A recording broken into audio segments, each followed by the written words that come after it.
goes away, you probably can't switch off, but when you've come back into the fold, you've probably come in with fresh ideas from what you had during the season. It's very different starting the season than when you come in January. How have you found the difference?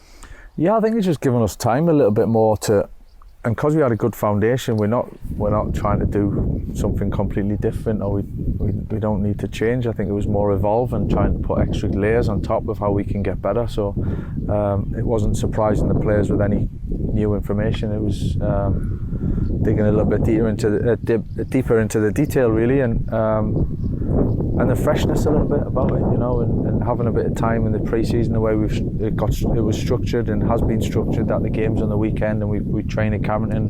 That's a bit of a unique situation for us that we've really tried to make the most of, and nice for new signings, I suppose, as well, that they're being welcomed into Carrington. Usually you're being flown out to another country. They've had more time to settle in to the training ground surroundings, I suppose. Yeah, 100%. Especially Karl and Andrey, especially. Youri was a little bit later, but it gives them it's the things that maybe people don't see, but it's getting used to a new area, you know, and all the boys have got young kids and families that they trying to settle them in, and finding schools and finding houses, and that gives them time to get settled before the season starts to get going, and you've got all sorts of things on your mind. So it is the reality, you know, and as much as we see them and expect them to play top level football, there's the other side of things. So it's helped them quietly settle in, and I have to say they've settled in unbelievably well, all of them, and it's great to have them. And these games sort of boomeranging in and out, is this almost mimicking a European away game? Does that help you ahead of a season which could look very different to last season with all the travel? Yeah, definitely. Yeah, there's a big part of that, especially this week with the Saturday, Wednesday, Saturday. There's a bit there, and just preparing. You know how it's a very different week to what it would be if it was a Saturday. I know that's an obvious thing to say, but it actually does impact it.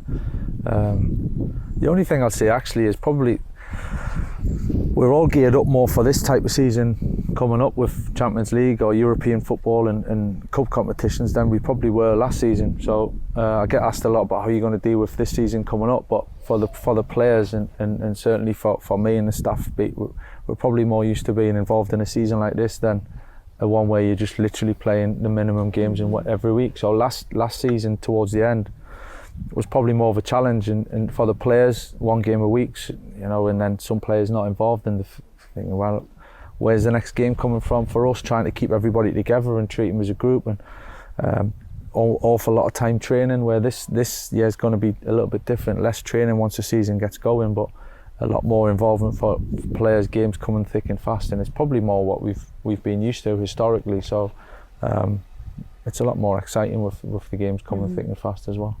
You feeling ready? Yeah, always got to be ready. But no, we're I think the boys are ready. Yeah. I think they're in good shape. Yeah, I think there's a really good nucleus of the team that have had a whole pre-season, had a summer, freshened up, come back strong, slowly developed through pre-season. I think he's starting to see with the performances that they look fit, they look strong, they look sharp, they look ready, and then obviously with that little dash on top of some of the boys coming back from later the World Cup, it feels that the season's here for us, and now's a good time.